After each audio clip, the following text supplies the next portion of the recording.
Good morning, and thanks for starting your day with Trey. So this week we've been talking about vision and making sure that our daily actions were aligned with that vision and having focus and that clarity with our focus. So I want to finish up this subject talking a little bit more about the power of visualization. And I want to talk specifically about two forms of visualization that I use on a regular basis to help me move towards that vision. So the first one is called a practice visualization. And I actually learned this back in high school when I was working with a sports psychologist at the University of Kansas named Dr. David Cook.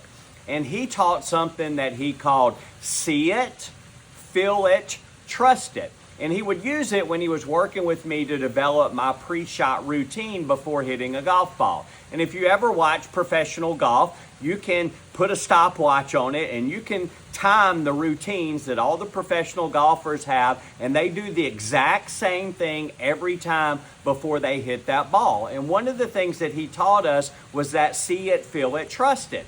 And it was to stand behind the golf ball, looking at the shot to see it, to see the ball going exactly on the path that we wanted.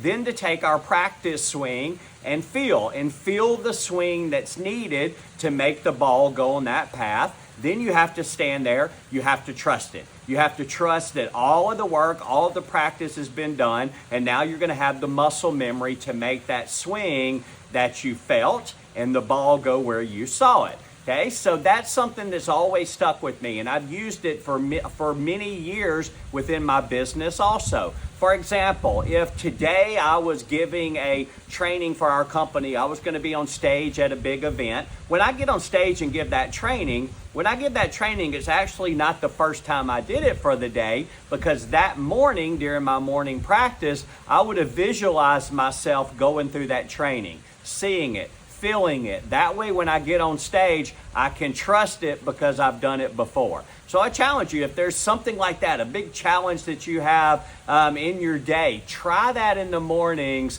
by visualizing yourself practicing going through it. The next form of visualization is called a future me.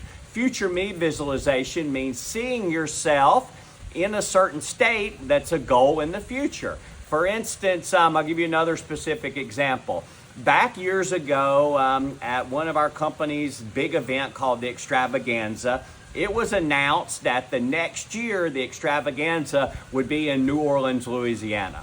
Okay, so I'm from Mississippi, and it was going to be in the Superdome. And for us in Mississippi, the Superdome is kind of like the Taj Mahal. You know, it's something that I grew up as a kid every Sunday in front of the TV watching the New Orleans Saints with my father. I've been in that Superdome many times, so I know I can picture the banners on the wall. I can picture how it smells. I can picture everything in the inside of that Superdome. So I made it my commitment that, man, in the Superdome, that's where I want to reach the level in our company called the Chairman's Club, and I wanted to get my Chairman's Club pin in the Superdome.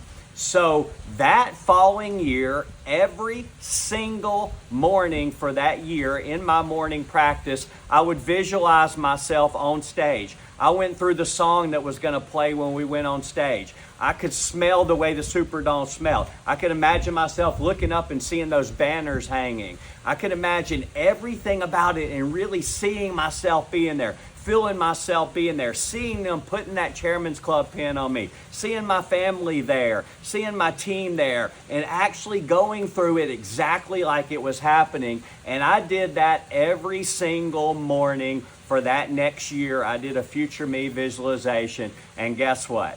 Right? It happened. I was there and got that pin in the Superdome. Now, here's the thing. You can't just visualize it and have the dream, right, and think that it's going to happen. I made sure, like we've talked about this week, that I had the daily actions, that my focus, my clarity, my daily actions aligned with that vision. So vision without the daily actions doesn't work, but if you put those together, some very powerful things can happen for you in your life. So my challenge for you this week, if you're not doing it yet, start a morning practice and make sure in that morning practice that you include a future me visualization or a practice visualization.